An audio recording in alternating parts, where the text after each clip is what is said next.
Chief Election Commissioner Jakari India Rajiv Kumar hakajingwan jong rengat baka konhuan chef shlong na dominen kasngi hakajin lamina to kobon tasni ule thu magitu kinang thabot ibadan ka duna ki dkhot met ba kamjur ki bri ki tymmen ki laban thabot na ïing lada ki kwa ikaniu la ong wala penbet lang baki teknologi baki kitar ki papnan kam jangan ka juk ka bamenta namta kani ule thu baka tim ki konhuan punya election ki le ïing jongki rengkat ru kinang mikmat na ki sengsan partai ki bele election kenang bakal ding thabot kini yang kena mendon kan kan kujing letu hakan di kejela magna to khobor u kumar oleh tu bakal don hadu aspa kan pongot kena thabot ki pala sispa senam ke arta nang ta ki don arpu arajar ruspa san prangot ki bala para propose nam ke arta kan baki barang samla pat ki don hadu prapo hajar saus pa sau flangot kata ki bakal prasnam hadu ka kandasnam Chief Election Commissioner oleh tu ru banda kamta ki samla kena baki nyok ban penung thabot kasi ECI kalarai dan di Election Commission of India kalarai bagi kena ke balapan nyusam ke ataru kelaban register ke kenang thabot kena mah kapol bagi dapat prasnem kinyolat ban penrung hak electoral lane kerteng thabot jungki. So to just give you an overview, the population of the state, as you all know, is 29,66,889 with male and female population being almost equal. There are 12 districts where we have to conduct the elections. And in terms of the overview of the elections, the term of the Meghalaya Legislative Assembly is up to 15th March 2023. So we have to complete the entire process before that. The male, if you look at the general constituencies, there are 5 and 55 are reserved for STs. And the male and female population and the voters ratio. Female outnumber the male here in the state. There are 10,92,326 female voters in the state. We also have taken on ourselves to earmark the persons with disabilities into our electoral roll, and there are 7,478 PWD voters. We are also very happy to report to you that all over the country and so in Meghalaya, we are marking all our voters who are 80 plus. And Meghalaya has in our electoral rolls 22,658 electors who are 80 plus. And we are very happy to also tell you 290 amongst them are 100 plus.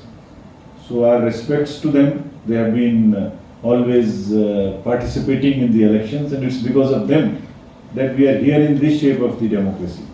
We have written from the Commission individually to all of them to facilitate them and to pay our respects to them. And friends, we are focusing in the electoral rolls on inclusion of everybody.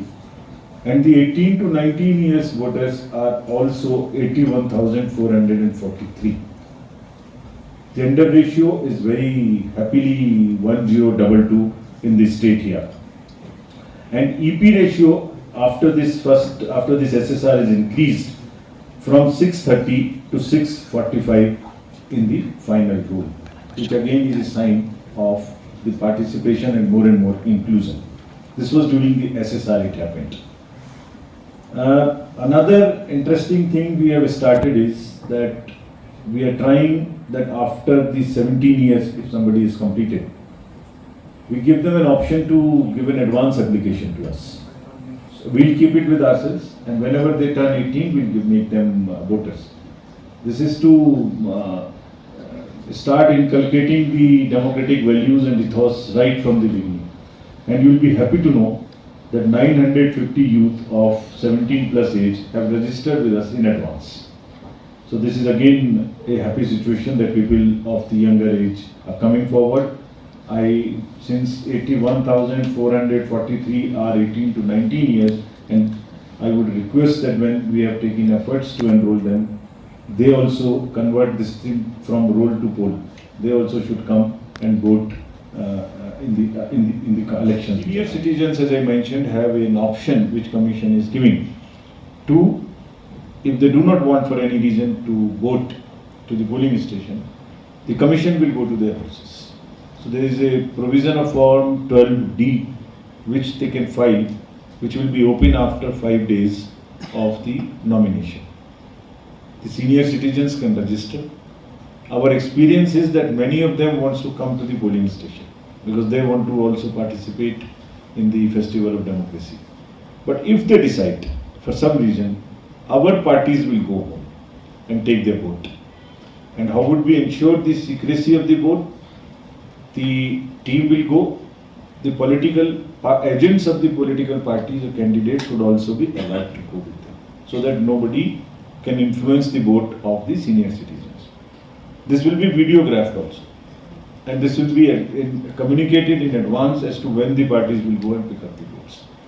So this is a facility which we have extended, and many states in recently held elections have utilized this, but experience is that many wants to come to the polling station itself.